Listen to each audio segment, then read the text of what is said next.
그러니까 이런 것 같아요. 사물의 기원이라는 게 노벨상의 역사를 보면은 어떤 원리를 발견하고 노벨상을 받기도 하고요. 그 원리가 틀렸다라는 걸 반박하기 때문에 노벨상을 받기도 하거든요. 그리고 의학적인 지식의 그 통계를 해보니까 5년 정도 지나면 그 오류가 거의 50%라던가 아무튼 한 10년 정도만 지나면 50%가 오류라는 게 밝혀지는 거예요. 의학이. 그러니까 의사들의 오진도 많은 데다가 의학 이론 자체, 발견했던 것 자체도 잘못된 거였다라는 것이 또 증명이 돼버리는 거죠. 그리고 최근에 이제 그 성의학이라고 그래가지고 남성과 여성은 따로 연구돼야 된다는 그 의학도 많이 나오고 있어요. 그래서 연구실에서 주로 우리가 이제 그 생쥐 가지고 우리가 실험을 하잖아요. 근데 흰색 생쥐. 근데 흰색 생쥐를 주로 수컷을 많이 쓴다는 거예요. 그러다 보니까 수컷과 암컷이 있을 때 호르몬이 달라요. 쥐들이. 아무래도 암컷쥐는 여성 호르몬이 많고 수컷쥐는 남성 호르몬이 있단 말이죠. 그러다 보니까 남성에 맞게 의학이 발달을 한 거예요. 네. 그러니까 여성이 현대 병원에 갔을 때 죽을 확률이 더 높아요. 그럼 의학 자체가 수컷 생쥐로 많이 실험이 됐기 때문에요. 그러니까 수컷 생쥐한테는 부작용이 없지만 암컷한테 있을 수 있다는 거죠. 근데 그 암수를 둘 다 실험하는 사람 어디 있냐고요. 그냥 논문 발표해버리는 거예요. 그러니까 그만큼 우리가 사물의 기원이라는 것, 어떤 원리라는 거에 대해서 인간의 그 빈틈이 굉장히 많다라는 것이죠. 그런데 이제 인공지능의 발달을 저는 긍정적으로 보는 사람이에요. 물론 이제 중간에 불행해지는 사람도 많겠지만 이제 실직하는 사람들, 주로 이제 실직하는 사람들이 적응 못하면 굉장히 불행해지겠지만은 긍정적으로 보는 게 사물의 기원을 밝히는 데 있어서 얘네들이 굉장히 빠르고 정확하단 말이에요. 인공지능이. 그러니까 의사가 인공지능의 협조를 얻었을 때 훨씬 더 우리 인류가 어떤 병으로부터 해방될, 더 이상 이제 아프지 않는 시대가 오는 그런 시기가 굉장히 앞당겨지는 것이죠. 인공지능 때문에. 또 인공지능 때문에 앞으로 또 어떤 상황이 발생을 하냐면은 범죄 자체가 아예 불가능한 상황이 오게 될 거예요. 그러니까 지금 두뇌를 원격으로 스캔하는 기술이 나와 있거든요. 그러니까 이렇게 뇌파를 측정해서 그 사람이 무슨 생각을 하는지를 읽어낼 수가 있어요. 읽어낼 수 있는데 최근에 이제 생각을 읽어주는 모자라고 지금 미국에서 벤처기업이 하나 생각을 읽어주는 모자를 개발하고 있는데 그 모자를 썼을 때 지금까지 성공했던 게 어떤 단어나 숫자를 머릿속으로 상상하고 있으면은 그것을 읽어냈어요. 그리고 그 다음에 어떤 이미지, 그림, 내가 바닷가에서 이렇게 파라솔 밑에서 누워있는 이미지를 그림을 생각을 하면 그 그림을 MRI든 여러 가지 두뇌를 측정해서 그 그림을 그대로 재현을 해내요. 컴퓨터가, 인공지능이. 근데 거의 일치합니다. 이게 갈수록 일치해지는 거죠. 그러니까 그래서 거기서부터 나오는 게 뭐였냐면은 이제 미래 사회에는 이런 상황도 발생을 하는 겁니다. 꿈을 생생하게 잘 꾸는 사람이 돈을 버는 시대도 와요. 그러니까 이 사람은 꿈을 꿀 때마다 헐리우드 액션이 막 꿈속에서 나오고 SF가 나오고 굉장히 재밌어, 꿈이. 그럼 그 꿈을 인공지능 기록을 합니다. 밤에 그 사람이 잠잘 때 꾸는 꿈을 기록을 하면 그게 영화처럼 재현이 가능해요. 미래 사회에는. 근데 아주 오래 갈 것 같지도 않아요. 제가 봤을 때는. 지금 기술로 봤을 때 꿈만 잘 꿔도 그게 어떤 세계적인 흥행을 만드는 시대가 온다는 것이죠. 그 정도로 우리 두뇌에 관련된 무슨 소리지? 에어컨 소리예요? 네네. 두뇌와 관련된 기술들이 굉장히 발달해 가고 있고, 그 다음에 이제 세포생물학, 의학 쪽에서 이제 가운데 이 부분이죠. 여기까지. 맨 위에가 이제 사물의 기원 제가 얘기했고, 굉장히 재밌는 것들이 계속 발견되고 있는데, 이제 의학계하고 생물학계를 뜨겁게 달구는 최신 학문은 후성유전학 또는 후생유전학이라고 불리는 건데, 후천적으로 정자와 난자 속에 있는 DNA가 지속적으로 바뀌더라는 것이죠. 지속적으로. 그래서 그런 것들이 미세하게는 어떻게까지 영향을 주냐면요. 그래서 예전에 우리 선조들이 합방하는 날을 태기를 해가지고 부부가 합방하게 만들었거든요. 그 날씨가 어떻느냐에 따라서 뭐 몇 월 며칠이 길일이냐 어쩌냐 해가지고. 근데 그게 굉장히 과학적이었다라는 게 밝혀지게 될 것 같습니다. 제 생각에는. 그러니까 후속유전학에서 지금까지 밝혀진 것들이 뭐였냐면은 자기의 심리 상태가 좋을 때 임신하는 애하고 안 좋을 때 임신하는 애가 다르더라는 것이죠. DNA가 바뀌는 게 아니라 DNA가 가지고 있는 어떤 그 특성이 발현되느냐 발현되지 않느냐를 조절하는 조절 유전자가 있고 그 조절 유전자를 조절하는 또 다른 후성 유전체라는 게 있어요. 연쇄적으로 그게 있는데 그게 그날의 기분에 따라서도 정자와 난자 상태가 다르더라는 겁니다. 그래서 그걸 이제 우리가 생물 시간에 라마르크의 영불영설이라고 배우는 부분인데 영불영설이 미세하게 들어가면 그게 맞아요. 맞고 그게 또 이렇게 크게 드러나는 사람도 있어요. 사람에 따라서. 그래서 그게 이제 뭐냐면은 우리가 후천적인 노력, 후천적으로 우리가 획득한 형질이라고 그러죠. 후천적으로 내가 몸이 약했는데 운동을 해서 몸이 좋아졌어요. 예를 들어서. 그럼 몸이 좋아졌을 때에 임신한 애하고 그 운동을 하기 전에 애는 달라요. 유전자가 아예 달라버리는 거예요. 그 태어났을 때. 그래서 결국에는 후천적으로 획득한 형질이 유전된다라고 밝혀지는데 그게 예를 들어서 이제 암을 억제하는 유전자가 있고 암을 걸리게 하는 유전자가 있는데 암을 쉽게 걸리게 하도록 그 부모가 자기가 운동도 안 하고 식이 조절을 안 했을 때, 특히 젊었을 때, 자기가 이제 애를 임신할 무렵에 그게 아빠든 엄마든 상관없어요. 그게 3대까지 영향을 미치게 됩니다. 그러니까 그 부모가 암의 발현 유전자를 킨 상태로 결혼을 해서 애를 낳아버리면 그게 그 손자하고 증손자까지 가버리는 거예요. 이런 것들이 요즘에 밝혀지고 있는 거죠. 그래서 예전에 이런 거 이게 이제 그 후속유전학 책에 나온 그 사람 그 학자가 기독교인이었나 봐요. 이 문구를 책에다 써놨더라고요. 아비의 죄가 3, 4대까지 이른다. 근데 이거는 그 사람이 생물학 책에다 이 문구를 써놓은 겁니다. 유전자가 후천적으로 전달이 되는 게 굉장히 오랫동안 가더라는 것이죠. 그리고 이제 어머니의 감정이 자녀의 유전자 발현을 생화학적으로 바꾼다. 브루스 립턴. 최근에 가장 책을 많이 팔고 있는 세포생물학자예요. 브루스 립턴이라고. 이게 정말 놀라운 말인데, 자, 애를 낳았어요. 태교 때도 굉장히 중요한데, 애를 낳았어요. 애를 낳았는데 갑자기 실행이 망했다거나 남편이 실직을 했다거나 내 기분이 나빠졌어. 엄마가. 그때부터 예를 들어서 화풀이를 애한테 했어요. 그럼 감정이 안 좋아졌잖아요. 그런데 약 10살 이전의 아이들은 엄마의 감정에 굉장히 많은 영향을 받게 됩니다. 그게 왜 그러냐면 일단은 본인이 약자라고 생각을 하고 있고요. 기본적으로. 그 다음에 15세 이전에 상대방의 표정이나 정서를 보고서 그것을 배우고자 하는 모방 학습기예요. 15세 이전이. 근데 10살 이전에 그게 더 심해요. 그래서 엄마의 감정을 세상의 표준이라고 생각을 하게 됩니다. 애들이. 그래서 그 엄마의 감정에 맞게 자기 체질을 바꿔나가요. 이럴 땐 욱해야 되는구나.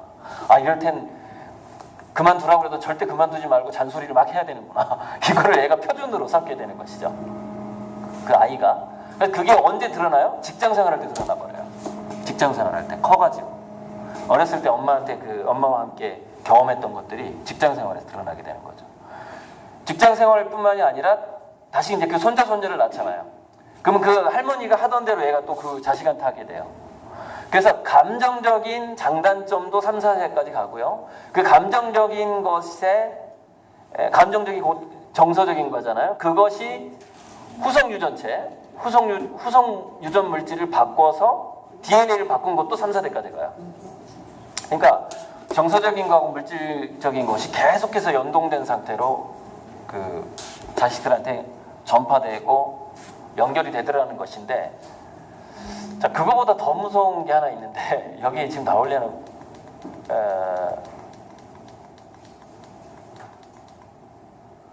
이게 이제 제가 아까 제 그림들이에요. 이렇게 눈동자에다 저는 전체 우주를 그려요. 여기다 내가 그걸 집어넣었나 모르겠네. 이게 이제 뇌과학 도표고요. 뇌과학 도표.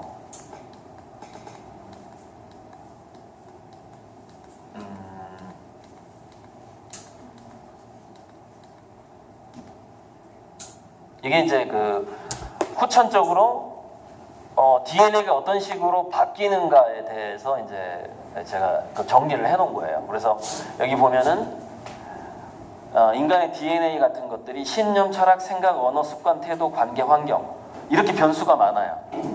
실제로 신념에 의해서, 철학에 의해서도 몸이 바뀌게 됩니다.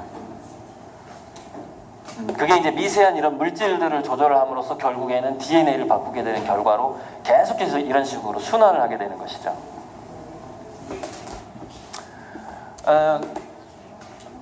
그래서 예를 들어서 이런 겁니다. 두뇌는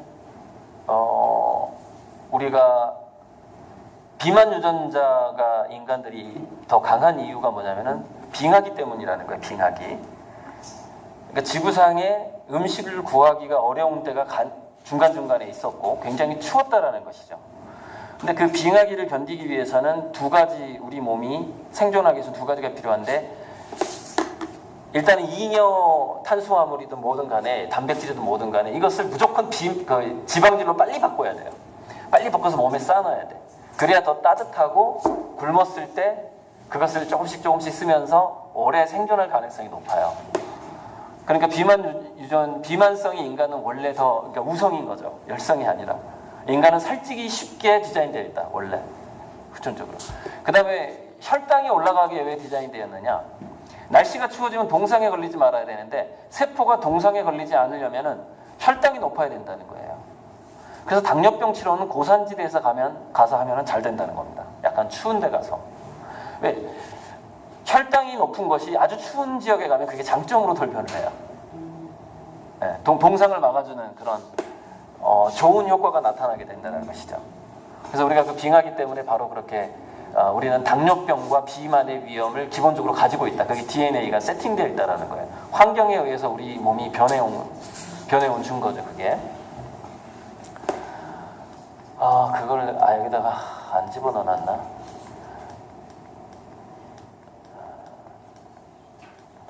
이게 이제 부모교육 PPT가 있고요. 여기 안 집어놨나 보네. 그냥 아까 후성 유전학 거기다 넣고 좀 설명을 하자면은, 그런데 여기 여성분들이 많으니까 제가 드리는 말씀인데, 임신했을 때 탯줄로 이제 태아하고 연결이 되면서 얘가 이제 엄마 피하고 아기 피하고 이렇게 순환을 하게 되는데, 그 탯줄을 통해서 우리가 피만 전달하는 게 아니라 여러 가지 우리 엄마 몸에 물질들을 전달하게 되는데, 주고받기 때문에 아이의 물질들도 아이가 가지고 있는, 즉 남편의 DNA를 얘가 받았을 거 아닙니까? 절반을. 거기서부터 형성된, 생성해내는, 우리 DNA라는 것은 물질을 생성해내는 기관이란 말이에요. 그 뭔가를 만들어내는 코드를 가지고 있는 게 DNA란 말이에요. 그래서 남편의 몸으로부터 어떤 신호 체계를 받아서 뭔가를 얘가 또 만들어내요. 그게 또 엄마 몸으로 들어오게 됩니다. 그래서 엄마들은 임신할 때마다 체질이 조금씩 바뀌어요. 그러니까 왜냐면 내가 임신한 애가 어떤 체질인지 정확하지가 않거든요. 거기에 영향을 받게 되기 때문에. 그래서 아이한테 물질이 들어오는데, 물질만 들어오는 게 아니라 뉴런 세포가 들어와 버려요.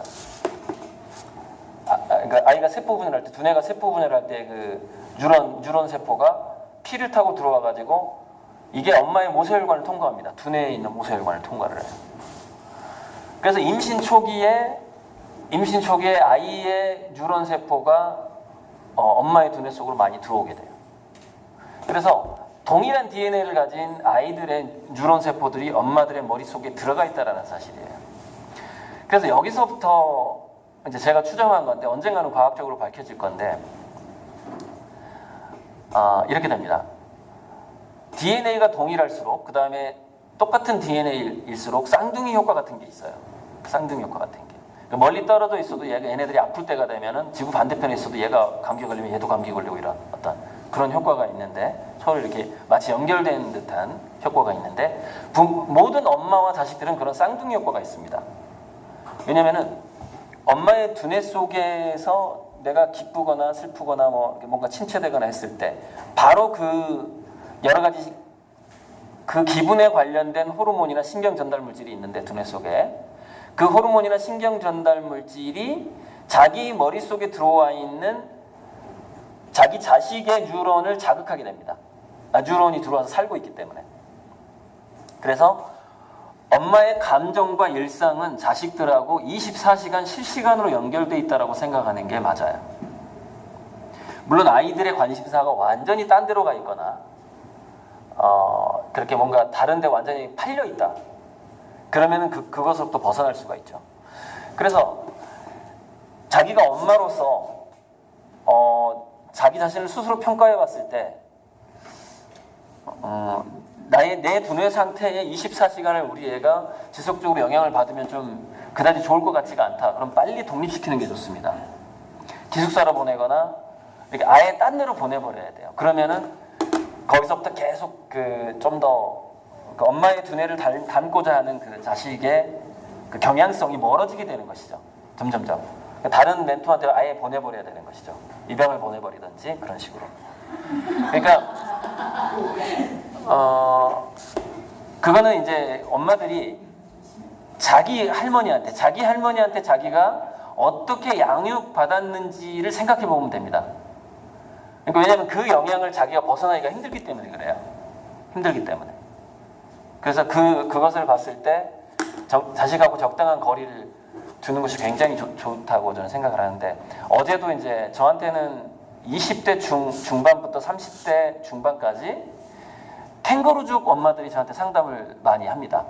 우리 애가 지금 벌써 28살이 됐는데 32살이 됐는데 취직하려고 하지도 않고 지금 방 안에서 게임만 하고 있어요. 어떻게 해야 될까요? 상담을 해요. 그 모습을 보고 남편은 계속해서 잔소리를 하고 있습니다. 근데 잔소리 하자마자 그러니까 모든 그 존재는 자기 자신을 개발시키고자 하는 기본적인 동기부여가 있거든요. 그런데 이 동기부여가 어떻게 해야 자라나냐면은 어렸을 때 자기를 통제했던 기억이 있는 존재하고 떨어져야 돼요. 그러니까 자기 엄마 아빠가 아예 떨어지지 않는 한 그 20대 중반에 대학도 이미 졸업한 나이고 군대도 갔다 온 애가 계속해서 변할 가능성은 없습니다. 그 부모랑 사는 이상은. 그래서 계속해서 이제 그런 부모들한테 제가 충고를 하거든요. 독립시켜라. 독립시키면 변하지만 독립 안 시키면 변하지 않는다. 왜 그러냐면은 심리적 자동 반응이라는 게 있기 때문에 그래요. 즉 어렸을 때 자기를 통제했던 사람이 그 교실 안에 있기만 해도 창의성이 발현되질 않아요. 거기에 갇혀버리는 겁니다. 그 어떤 포스라고나 할까? 그 엄마 아빠. 그러니까 이제 그 과거에 어떻게 키웠냐 물어보니까는 초등학교 때 그림에도 관심이 있었고 그런데 얘가 좀 골프를 잘하는 것 같아서 골프를 계속 시킨 거예요. 초등학교 때부터. 근데 얘가 골프에 소질이 없다는 걸 언제 알았냐면 고등학교 2, 3학년 때 알게 된 거예요. 남편은 계속해서 남편도 골프를 칠 줄 아니까 남편이 봤을 땐 소질이 없다. 시키지 말자 이렇게 했다는 것이죠. 근데 어쨌건 엄마는 될 것 같으니까 시켰죠. 거기에 뭐가 들어가 있어요? 욕심, 박세리. 우리 애도 박세리 될 수 있어 이거. 상금 65억 딸 수 있어 이런 거. 결국에는 이제 그 세미까지 땄는데 이제 얘는 방향을 잃고 지금 현재 그 방 안에 틀어박혀 있는 24살, 25살짜리가 되어 있는 상황이에요. 그래서 제가 22일 날 한번 만나기로 했어요. 만나서 이제 그의 얼굴도 좀 보고 얼굴을 봐야지 이제 정확한 좀 진단이 나온단 말이에요. 상태가. 상담을 해주게 했는데 저는 이제 상담을 무료로 합니다. 제가 이제 강의 가는 길에 이렇게 들려서 자 오늘 강의 분위기가 아무튼 4차 산업혁명 뭐 이렇게 쭉 가야 되는데 자 여러분이 오늘 푸드 아트 테라피 맞죠? 네. 근데 이게 제가 이제 은퇴자들 고령층들이 많아져서 우리나라가 지금 치매 때문에 굉장히 걱정인데 두뇌가 잘 작동되고 있다, 잘 돌아가고 있다라는 것, 그다음에 우리 몸의 면역력이 강하다는 것과 두뇌가 잘 작동된다라는 것이 일치합니다. 그러니까 두뇌 안에서 두뇌는 도파민이라는 호르몬하고 노르아드레날린 호르몬이 두 가지가 같이 있을 때 가장 잘 돌아가는 상태이고 가장 활성화되어 있는 것이고 그럼 이제 이 두 가지가 도파민과 노르아드레날린이 무슨 역할을 하는지는 잠시 후에 말씀드릴 거고 그래서 너무 활동하다 보니까 피곤했을 때는 엔돌핀이 나와줘야 되고 세로토닌과 멜라토닌이 나와서 휴식을 해줘야 되고 이렇게 그 건강한 호르몬 순환이라는 게 있어요. 우리 몸이라는 거는. 근데 도파민하고 노르아드레날린은 어떤 거냐면은 노르아드레날린부터 말씀드리자면은 노르아드레날린은 목표가 없이 절대 나오질 않아요. 두뇌 속에서. 그러니까 내가 이거를 해내야 돼라는 목표가 상실되면 안 나오기 시작합니다. 왜냐하면 목표에 집중하게 해주는 호르몬이기 때문에 그래요. 노르아드레날린은 원래 사냥을 갈 때라거나 뭔가를 추구할 때, 뭐 추적할 때, 그 다음에 뭔가 이렇게 집중할 때, 그러니까 무슨 뭐 산삼 같은 거 캘 때, 뿌리 같은 거, 뿌리 상하지 말아야지 그래서 이렇게 산삼 캐는 바로 그 동작. 그다음에 그림 같은 걸 그릴 때, 음식을 만들 때 케찹을 뿌리더라도 케찹 모양을 좀 더 예쁘게 내가 지금 뿌려야지. 이 상황, 그 상황에서 많이 나와주는 게 노르아드레날린이에요. 좀 더 정교해야 되고, 계획을 세워야 되고, 뭔가를 추적해야 되고, 추구해야 되고 이런 상황. 그런 상황 속에서 집중력의 호르몬인 노르아드레날린이 나와주게 되는데 그게 없으면 그게 일단 안 나오는 거죠. 노르아드레날린 안 나와요. 도파민은 뭐냐? 도파민과 노르아드레날린은 이게 또 뗄래야 뗄 수가 없는 게 도파민은 보람을 느낄 때 나오거든요. 근데 여러분 보람이라는 것은요 그냥 생길 수가 없어요. 그러니까 예를 들어서 우리가 명품백을 쇼핑한다거나 맛있는 것을 먹는 것으로서 보람을 그때 도파민이 나오긴 하거든요. 그런데 시장이 반찬이라고 배가 계속 부른 상태에서 맛있는 걸 계속 먹을 수가 없거든요. 시장할 때 나오는 게 노르아드레날린이에요. 우리 동물은 모든 동물은 배가 고플 때 노르아드레날린이 나와요. 왜 그럴까요? 과거에 모든 동물이 배가 고플 때 사냥을 해야 됐기 때문에 사냥 준비를 하는 겁니다. 그래서 집중력 호르몬이 미리 나와주는 거예요. 그래서 배가 적당히 고픈 맹수만이 사냥에 성공을 하게 되어 있어요. 근육이 더 강해지고 전력 질주하게 되고 판단력이 예리해지기 때문에 그렇습니다. 그러니까 아예 굶어버리면 이제 에너지가 부족해서 판단력이 흐려지게 되는데 그래서 사자라든가 어떤 사냥꾼들이 어떤 표적을 맞추고 사냥감을 잡는 그 확률이라는 것은 적당히 배가 고파야만이 성공을 하게 돼 있어요. 자, 그래서 적당히 배가 고파야지 노르아드레날린 나온단 말이에요. 그리고서 뭔가를 행위를 할 때 집중이 잘 되고 표적이 잘 맞아요. 내가 머리가 잘 돌아가니까 그때 도파민이 나오는 거예요. 왜? 보람을 느낄 때 나오는 거니까. 그래서 뭔가 돈 버는 돈이라든가 그러니까 어떤 내 안에 있는 동기부여 그리고 내 스스로 느끼는 어떤 내 인생의 어떤 자아실현의 만족감 이런 것으로서 노르아드레날린과 도파민이라는 것을 끌고 나가지 않으면은 이거는 금방 상실돼 버려요. 그러니까 돈으로 만약에 한다 그러면은 돈을 많이 벌어서 적당히 이제 벌만큼 벌어서 이거를 자기 이제 고향 사람들을 자랑하려고 시골에 그 돈을 가지고 가서 땅을 사가지고 별장을 짓는 사람들이 있는데 별장 짓고 나서 3년 내에 죽을 확률이 높거든요. 그 왜 그러냐면은 지을 때까지는 좋았어요. 지을 때까지는 좋았는데 그리고 동네 사람들이 막 별장을 우러러보면서 성공해, 금이환영했네. 매일매일 해줄 수가 없잖아요. 칭찬을. 매일매일. 거기까지는 딱 좋았는데 그 다음부터 심심해. 왜? 자기가 은퇴해버렸거든. 그러니까 은퇴를 하는 순간 노르아드레날린은 안 나오고 도파민도 안 나오게 돼 있어요. 그래서 인간은 절대 은퇴하면 안 된다는 거예요. 자, 문제는 뭐냐면 나 이제 쉴 때도 됐지. 은퇴를 하면 문제가 뭐냐. 편하게 쉬다가 죽으면 괜찮은데 병원에 가서 죽게 되는 거예요. 노르아드레날린과 도파민이 안 나오게 되면 병에 걸려버리기 때문에 나는 은퇴하고 편하게 쉬다 가려고 그랬는데 아파서 병원비를 막 쓰다가 죽게 되는 것이죠. 그래서 모든 인간은 은퇴를 하면 안 된다는 거죠. 은퇴를 했다 하더라도 뭔가 자기가 할 거리를 계속해서 찾아야 되는데 근데 그것이 즐거우면 더 좋단 말이죠. 그래서 세상에 그 테라피라는 이름이 붙은 모든 것은 다 효과가 있어요. 면역력 증진에. 근데 그 중에서도 고수가 되기가 쉽지 않은 게 더 효과가 있습니다. 그러니까 쉽게 고수가 되지 못하는 것들. 조금만 딱 배우면 그거 있잖아. 3개월이면 다 마스터해. 이런 건 별로 효과가 없어요. 해보니까 3년에도 이게 내가 고수가 안 되는 거야. 한 30년쯤 해야 고수가 되는 거 그게 좋습니다.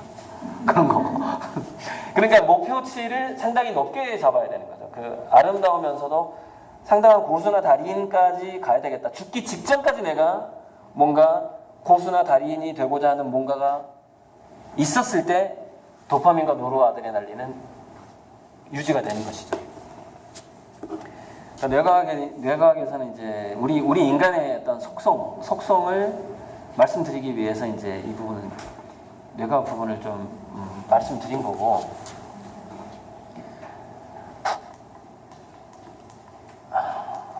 이제 이게 여성분들이 많다 보니까요. 제가 갑자기 자녀교육 강의장에 온 듯한 분위기가 느껴져가지고 자꾸 뇌과학 얘기를 하게 되는 거예요.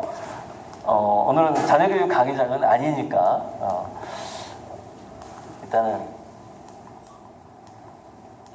4차 산업혁명의 기본에 대해서 자 이거부터 한번 말씀드려볼게요.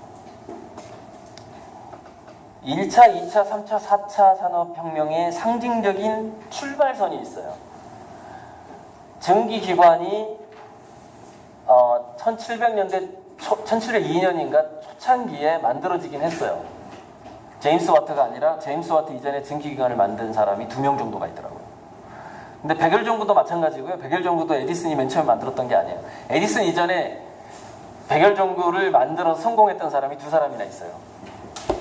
자, 그런데 본격적으로 증기기관이 출발한 거, 즉 1차 산업을 일으킬 정도로 발명된 해가 1776년이에요. 그때 1차 산업이 출발을 하죠. 근데 전기하고 전구가 에디슨이 이제 이거를 이전에도 물론 있었지만 상용화 시킨 걸 말하는 거예요. 우리가 딱 눈에 보일 정도로. 그게 1879년이라는 것이죠. 대략 100년이 나옵니다. 100년이 나와요. 근데 1879년 이후 3차 산업혁명의 시작이라고 말하는 PC가 등장한 게 1969년이라는 것이죠. 약 90년이 걸렸어요. 그런데 잘 보시면은 제가 위에다가 마이너스 10%라고 써놨죠. 즉 하나의 어떤 산업혁명이라는 그런 어떤 그 패러다임으로 봤을 때 그것이 1차에서 2차로 넘어가는 것이 10% 정도가 감소가 되는데 문제는 2016년 알파고가 이세돌을 이기던 시점이에요. 2016년이에요. 이게 45년 만에 3차에서 4차로 넘어간다라고 우리가 몸으로 확 느끼게 됩니다. 45년 만에. 자, 몇 퍼센트가 빠졌죠? 50%가 빠졌죠. 즉 90에 50%가 45년이니까. 자, 그런데 지금 슬슬 5차 산업혁명이라는 것은 저만 얘기하는 게 아니라 이것을 몇 명이 있어요. 주장을 하는 사람이. 근데 이런 주장도 있어요. 뭐가 있냐면은 4차 산업혁명을 가지고서 너무 마케팅에 써먹는 거 아니냐. 지금 예를 들어 4차 산업혁명 가지고 저처럼 이렇게 강의를 하는 사람이 얼마나 많겠어요. 그죠? 그래서 기술이라는 건 계속 진보하고, 여기 신문에 보면은 한겨레 신문인데 뭐 계속 나오는 거 아니냐, 5차, 6차 혁명 뭐 계속 뜨는 거 아니냐, 이런 식으로 이제 비판을 하는 거죠. 4차 산업혁명을 마케팅을 하는 거에 있어서. 근데 그렇지가 않고 분명히 이거는 영향력이 있는 거고 세상이 충격을 받아요. 알파고 때문에 충격 많이 받았거든요. 사람들이 불안하게 됐고 분명한 뭔가가 이벤트가 있단 말이에요. 자, 이벤트가 있는데 저는 5차 산업혁명의 이벤트가 2024년이라고 보고 있어요. 예측을 하고 있는데 그걸 어떻게 제가 계산을 한 거냐면 2016년에서 60%를 뺀 거예요. 좀 더 가속화될 거라고 상정을 하고 50%를 뺀 게 아니라 그 단축되는 기간을 45년에 60%를 딱 빼면 18년이 나옵니다. 그래서 그게 2024년으로 나오죠. 근데 이게 정확하게 2025년, 2024년이 미래학자들이 어떻게 예측하고 있는 시점이냐면은 AGI가 등장할 거라고 예측하는 시점입니다. AGI가 뭐냐면은 지금 현재 인공지능은 바둑을 잘 둔다거나 암 진단을 잘한다거나 아니면 법률 서비스, 전 세계에 있는 법률을 다 외워가지고 법률 서비스를 한다거나 이게 분리되어 있거든요. 지금 현재 AI는. 그리고 인간보다 훨씬 잘합니다. 정확성도 굉장히 높고요. 그래서 이제 제가 요즘에 읽고 있는 책을 보면은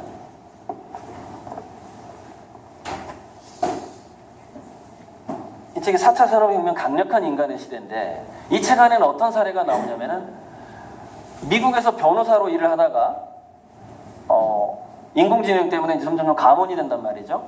그래서 굉장히 그 좋은 로펌에서 일하다가 그만두고 길거리에서 가판점을 운영하는 사람의 이야기가 나옵니다. 변호사인데 길거리에서 떡볶이 같은 걸 팔고 있어요. 그거라도 안 하면 할 게 없으니까. 그 사례가 실제로 이렇게 나오고 있어요.